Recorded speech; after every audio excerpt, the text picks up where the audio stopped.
Hey guys, check out this photo that Shane Wimberly sent me, my buddy from Facebook, and he was also on the BMXers podcast. Number 48 on the outside, dicing with Gary Ellis, Mike King. I think that's Brian Lopes, number 4, but that's such a rad shot. Thanks, Shane, for sharing that with me. Hey guys, before we start the magazine review, I wanted to share this little project I'm working on. I was at Dirty Fest, as I'm going to talk about later in the video.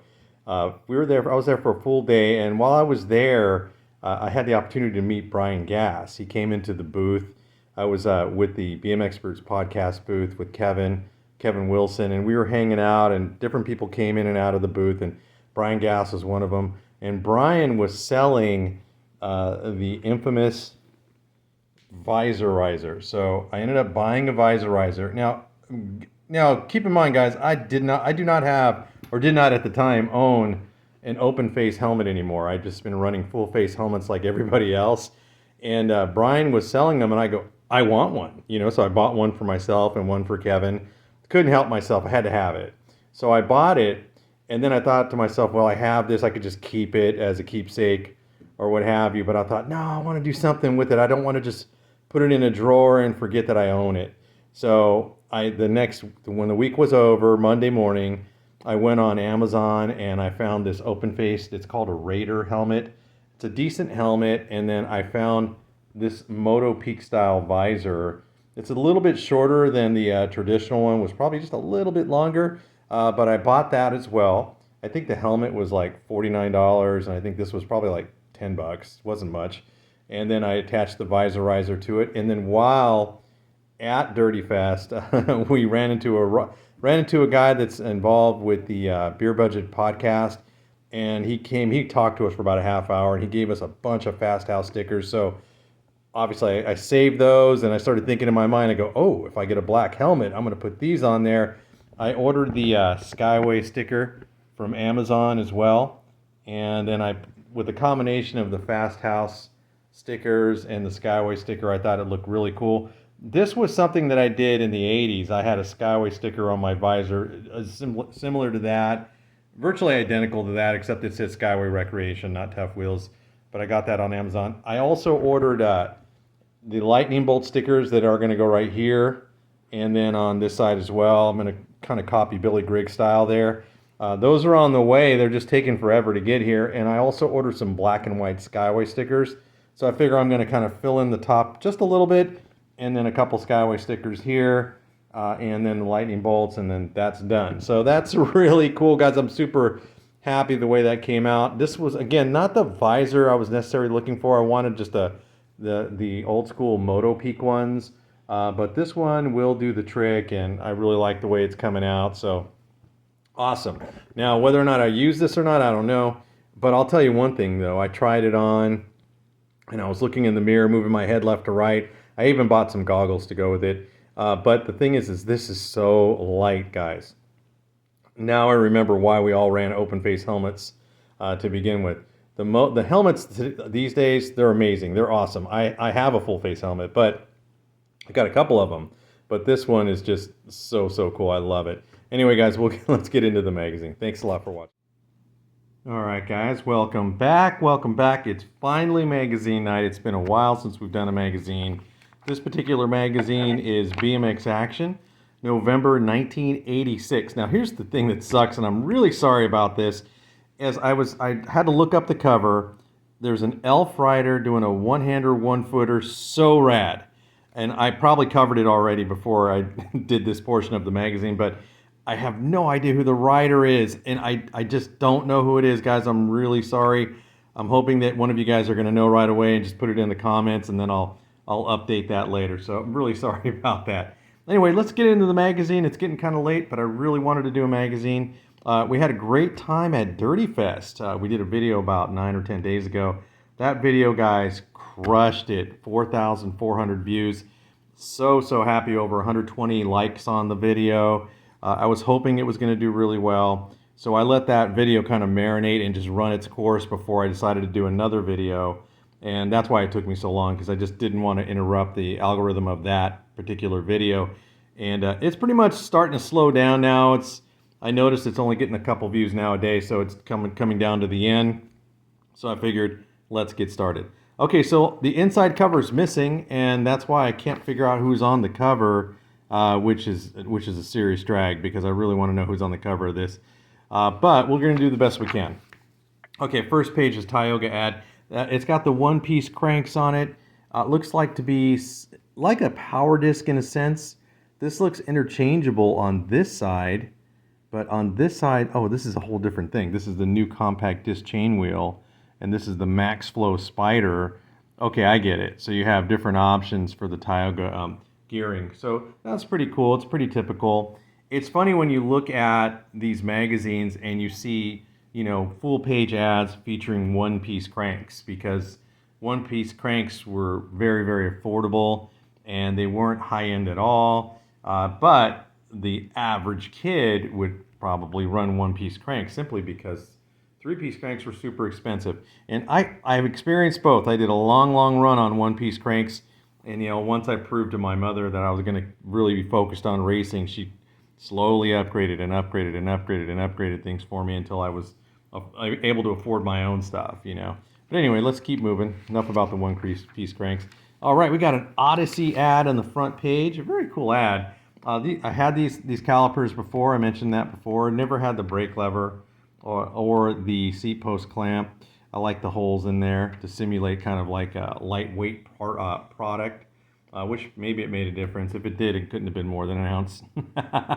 But good brake set. We got Martin Aparijo here, the chairman on the GT Performer. These are the parts that were available at the time in 1986.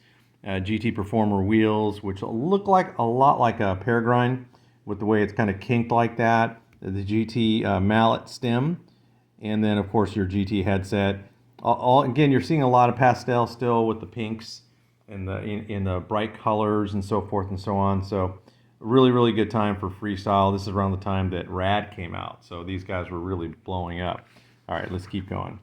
We got a Vans ad here, California Hot. And then your transformation is here, Laser, only at Laser Dealers, Laser Bicycles out of Tallahassee, Florida. Don't know what Laser Bicycles are, don't really remember, but they had enough money to put an ad in BMX Action, so they must have been pretty good. All right, let's keep on going. Okay, we got Dear Gork. All right, this is pretty cool. So we got a good shot here of Wendy. This is part-time pit Tootsie, full-time bicycle motocross action photo log. Wendy messing around with that turkey Wooda. So this is a very, very old picture. This is obviously not from 1986. Let's read one of the Dear Gorks. These are always fun. Okay, Dear Gork. I have a little sister, and she hates to watch me race BMX, but my mom and dad make her go. Sounds good so far, huh? You wish. I have to go to her piano recitals and her piano lessons too. What a bummer. What do you think I should do? And that was from Jonathan Batts out of Bedford, Texas. Gork just says, wear earplugs. Pretty simple, smart-ass answer, but I love it. That was really cool. All right, let's read another short one. Let's take a look. All-around good guy, Dear Gork. If you were around 10 years old and were good at both racing and freestyle, which would you do and why? And that's a really good question. From Daniel Wall out of Oak Grove, Missouri. Gork says, I know this may sound wimpy to some of you, but I recommend you do both. Come on, dudes. Freestyle will give you tons of fun, and BMX will only double that fun. I'm serious. Take it from me, a guy who tries to race on the weekends and occasionally on Wednesday nights, but who freestyles every spare moment possible. There's no law saying you can't do both, and that was from Gork. Let's comment on that for a second. So I think that every racer had some sort of freestyle in their blood as well. Let's be honest, because what did we do when we weren't at the races, guys? What we did was we found places to go ride our bikes, and we went and did tricks. I mean, I wasn't really great at tricks, obviously. I mean, I think I mentioned I could do curb endos, rollbacks, just real simple tricks. But you know, doing a wheelie is basically freestyle. So I mean, we all did it. So Gork is 100% right with that response. Love that response. Let's read one more. Okay, Shoe Tales, Dear Gork. I'm writing to you about a funeral. You're probably asking yourself, why a funeral? Well, sob, my Vans died. Oh my goodness. I had them for 4 years, and they finally went to the big shoe store in the sky. to get a new sole, S-O-L-E. That's pretty good. I'm not going to ask for a new pair of Vans, but I'm taking contributions. I wear a size 10 just in case you need to know. Send donations to Replace Jamie's Vans Fund. 40 Batty Drive, Rome, Georgia, 30161. Thanks. And let's get that money rolling in. Jamie Toe from Rome, Georgia. Okay, I got to give this guy credit. And the fact that they put this in the magazine is actually really cool. He needed some Vans. He did the only thing he could to get the Vans. Come on, dude. Vans back here in the 80s, guys. Oh, look at there's a ad on the magazine. Okay. Vans in the 80s were probably $30, $35 price point, so they weren't really that expensive. I mean, honestly, guys, in the 80s, I wore 3 types of shoes. I had my Vans, I had a pair of Nikes, or a pair of Reeboks. That was the staple. So the Nikes and the Reeboks were kind of like my day-to-day kind of shoes. And then my Vans, I would wear those to school quite a bit, and of course I would race in them. But the big difference here, and let's just talk about it for a second. Vans are some of the coolest shoes ever, but as far as comfortability is concerned on a day-to-day basis, not so much. They don't offer a lot of support like the Nikes would or the Reeboks would. So I love Vans. I love the way they look. But in terms of taking like anything athletic with them outside of skateboarding and BMX, not so much. It wouldn't be my first choice, just put it to you that way. All right, let's move on. Okay, so we're looking at the Skyway Tough 2 from Skyway. Now, take a quick look at this for a second, guys, and notice all of the colors that are available. Now, Skyway Tough Wheels have always come in colors. It just goes without saying. But now you've got like this pink, an orange, a lime green, purple, white, and of course your yellows and blues, and of course the black one. So you can see now we're kind of going in a different direction. Skyway Toughs are still available. I got to speak with one of the former owners of Skyway at Dirty Fest, and it was really a great moment for me because I've always been such a huge Skyway type fan. So that's awesome. All right, let's keep on going.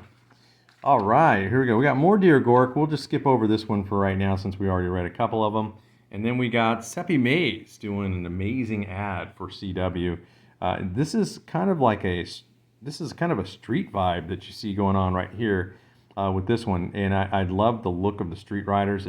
It kind of emulates what you would expect from like skateboarders and things like that, but very cool nonetheless. All right, let's keep on going. Okay, so let's comment on both of these ads. Now, both of these are awesome. I'm going to start, obviously, with the Mongoose side of things. So Mongoose, they put a lot of money in their advertising, and they really gravitated towards whatever was hot in the 80s. And you can see right here, this is all about the Miami Vice guys. They keep moving towards that kind of theme.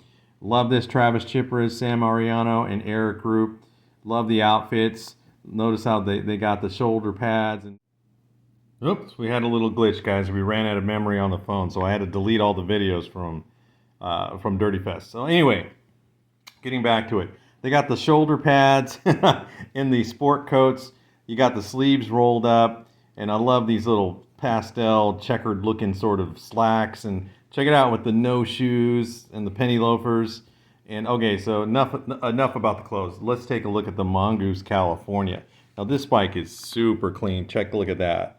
The all white with the looks like kind of like a graphite colored Pro Class wheel with a 3-piece crank on it. Super Sano bike. Never been too crazy about the seats that Mongoose was using, but other than that, this bike brand new, out of the box. Awesome. What would I do with it? Take off the front brakes, put a straight seat post, get busy. That would be about it. And of course, I would never race with white grips. All right, let's move on. ACS. This one is this shot is really good. I think this gentleman's name, I know his last name is Blood, and I can't remember the first name on this guy. And unfortunately, it's escaping me right now, but I do remember his last name was Blood. So Mr. Blood here on the quad angle freestyle. Check out the landing gear forks with the standing. They're flat on top so he can stand on them. He's got the whatever these things were called, the gyro that would let the bar spin all the way around. I love this blue color. It's not a baby blue. It's more of a sky blue. And of course the blue tires that pop against everything here. The white and blue looks amazing on that quad ankle. Fred Blood, I remembered. I knew I would remember. Okay. I don't know what it is, guys. I can't remember why I walked in the kitchen half the time, but I could remember things from the 80s. Go figure. Great ad from ACS. Let's move on. All right, we got some dirt and we got Redline wins. I love this ad with Greg Hill and then R.L. Osborne. Again, this is 1986. So Greg's going to do a run with Redline, and then I think he's going to finish off his career. He's going to go back to Robinson after Redline. So Greg was still winning and doing his thing in the mid-'80s. We got Scooter Mania. Now, scooters, let's talk about that for just a quick second. Scooters, they were raging in the mid to late 80s. And, you know, the thing about scooters is that, I don't know, is it a bike? Is it a skateboard? I don't know, but they were very, very popular. They're still very popular today. And honestly, the ones that have that are all electric, the e-powered ones, those things are pretty much a dime a dozen. They're absolutely everywhere. I see kids whizzing down the streets on these just about everywhere. They're really, really cool. All right, let's keep on going. Okay, we're going to do a bike test here. Welcome back, Raleigh. This is the Raleigh Pro Reflex. Now, the interesting thing about the Pro Reflex is it actually had wheel covers on it, if I remember correctly. It looks like they took the wheel covers off to start doing the test. Wheel covers are insane. And I mentioned this in one of my early videos, my only experience with wheel covers, I was racing in the 80s, and there was a kid in my moto. There was only like 3 of us racing, so we were doing total points. And I was finishing first, he was finishing second, and we did it like basically 3 times in a row. But I remember him being behind me, and I could hear his wheel covers. It sounded like somebody was rolling a barrel on the sidewalk. That's the only way I can describe it. It had like this very hollow sound to it. It was really, really, really weird. I never really understood why anybody would want to run those. But anyway, this is a great shot. It looks like we got Mad Dog here, and he's doing a can and fully crossed up at the same time. And the difficulty of this jump is insane, especially for the 80s. But this was the beginning of where things were going in terms of the jumping ability of the riders. Chris Muller, great racer, great pro, but also very well known for his jumping ability. So that's awesome. And I got to see Chris race during at Dirty Fest. He was doing his thing. He even took a rider out at one point. It was awesome. Oh my gosh. These shots are amazing. Now we got the wheel covers on, so I was totally right about that. But check out this classic style here from Chris right there with the cross up.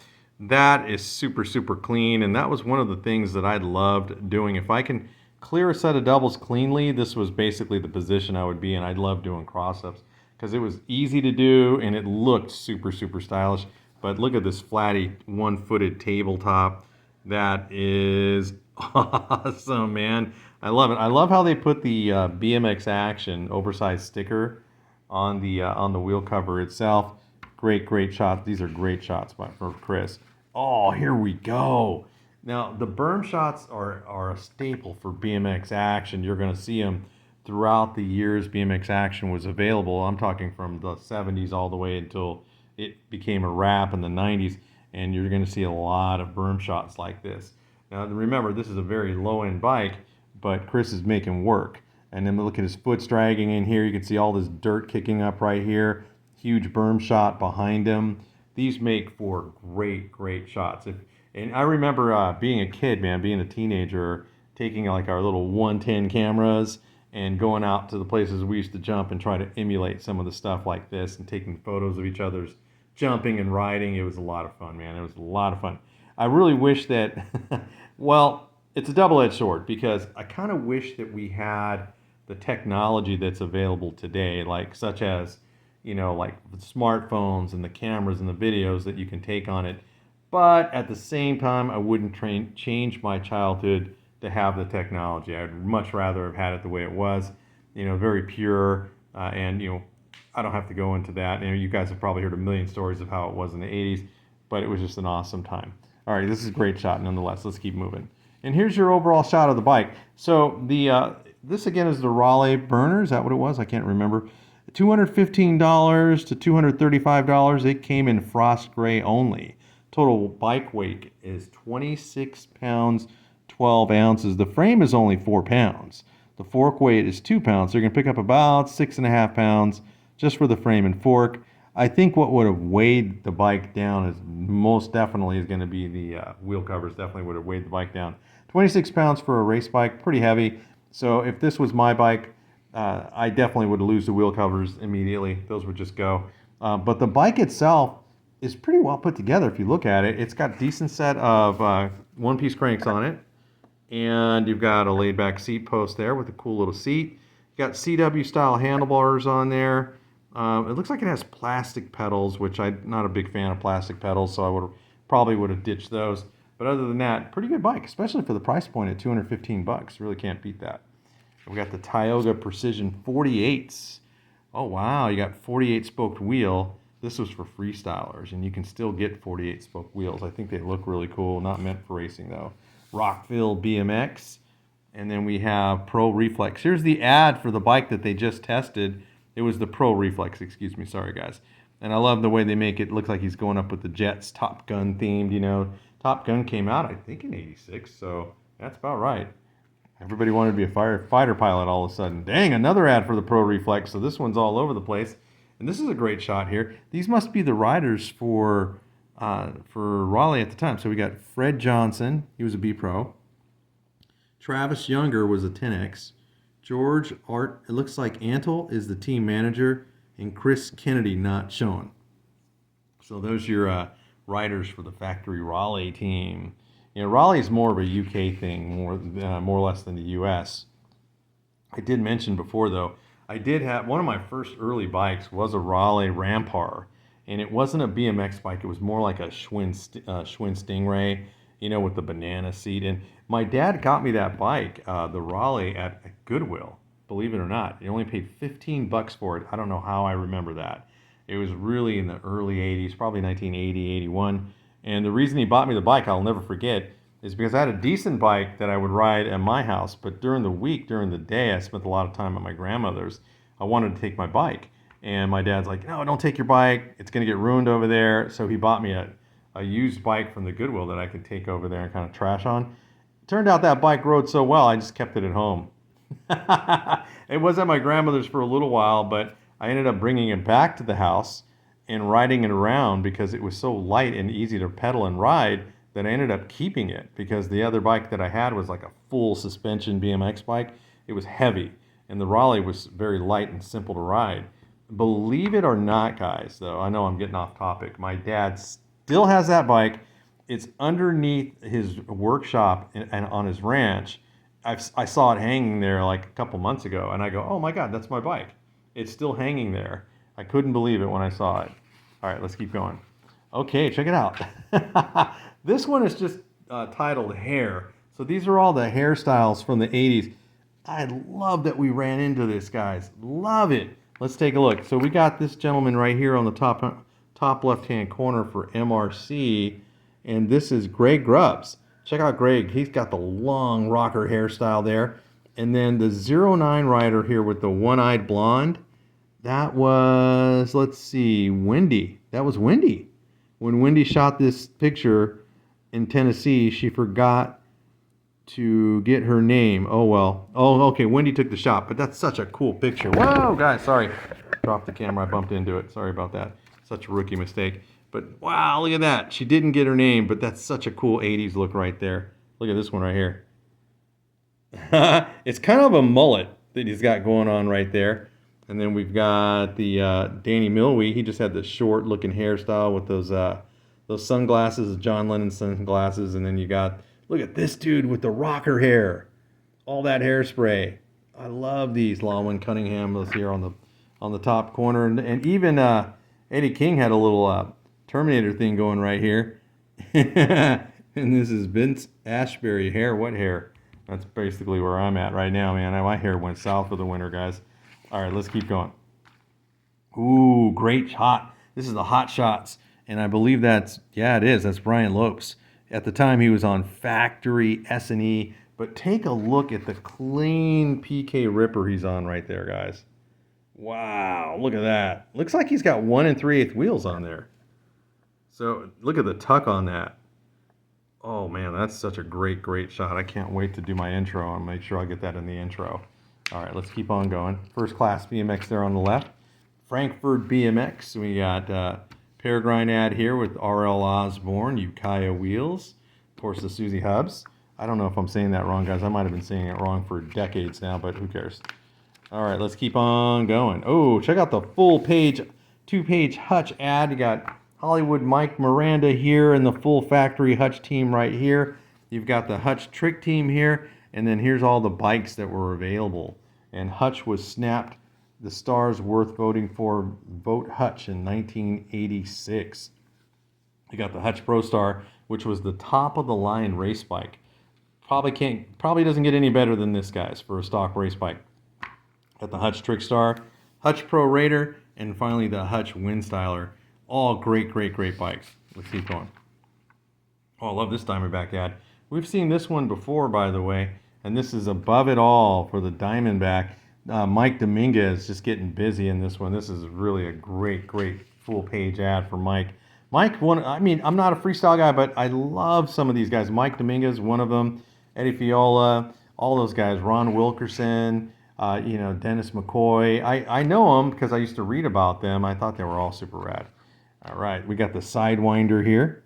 And who's the rider in this one? Words by Lou, photos by Wendy, styling by Chris Lashua. Very, very cool.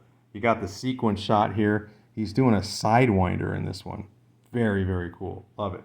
I love these sequence shots. Like I said, we didn't have a lot of video, guys, so we had to do the sequence shots. We got the cheap California Skates ad, Burton Snowboards. This is really a classic ad right here. We're really rolling through this magazine tonight, guys. Nighthawk BMX, the Great Dino ad. Chris Lashua again, Team Dino. Great shot. Love the Dino colors, man. That blue and white, that was sick. And this right here, this is not the brake cover, I'm sorry, brake guard. But I had a Dino brake guard that had this logo on it. So when I saw it, it took me right back to that. The brake guard was short-lived, kind of gimmicky. I put it on my bike, kept it on there for a couple months, decided I hated it, took it off.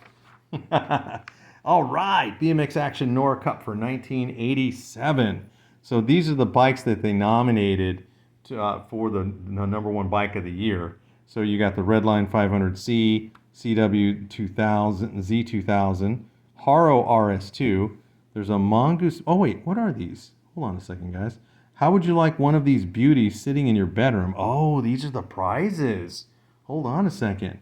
It's possible, but first you have to cast your vote for the #1 racer team, for the #1 racer, the #1 team, and the #1 bike. Write it down, send it out, and wait by the phone. Maybe, just maybe, we'll call. So you could win a Redline 500C, a CW Z2000, an Haro RS2, Mongoose, a Mini Scoot, Hutch Pro Racer, Schwinn Black Shadow, GT Pro Series, ooh, that would have been awesome, and the Diamondback Cool Streak. All great bikes. Mongoose should have stepped up. Everybody else gave away a bike, and Mongoose gave away a scooter. All right, no big deal. Let's keep on going. Oh, wow, check it out. These are the Nora nominees for the #1 Rider Award. Charles Townsend, Scott Clark, Tommy Brackett's, Todd Blazer. That could have been Todd Blazer, guys, on the cover of this magazine. I'm starting to think now.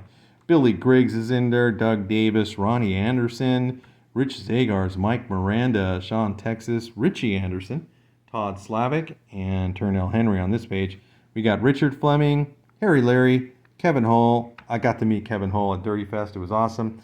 Eddie King, Cody Smart, Pete Lonkarovich, Stu Thompson, Gary Ellis, Eric Roop, John Anderson, Greg Hill. Greg had a couple of them by then. Toby Henderson, Travis Chiprez, Mike King, Mike Polson, and finally Rick Palmer. Awesome, awesome. Lots of riders to choose from. Okay, let's keep on going. Ooh, what is this? Okay, let's read this really quick, guys. Besides receiving the highly prestigious, righteously notorious, and untarnished Nora Cup, the winner will also receive this Pioneer compact disc player. It's rad. You can put in 6 compact discs at one time and program it to play it. This is funny because I had one of these. I actually still have it. It's in my room.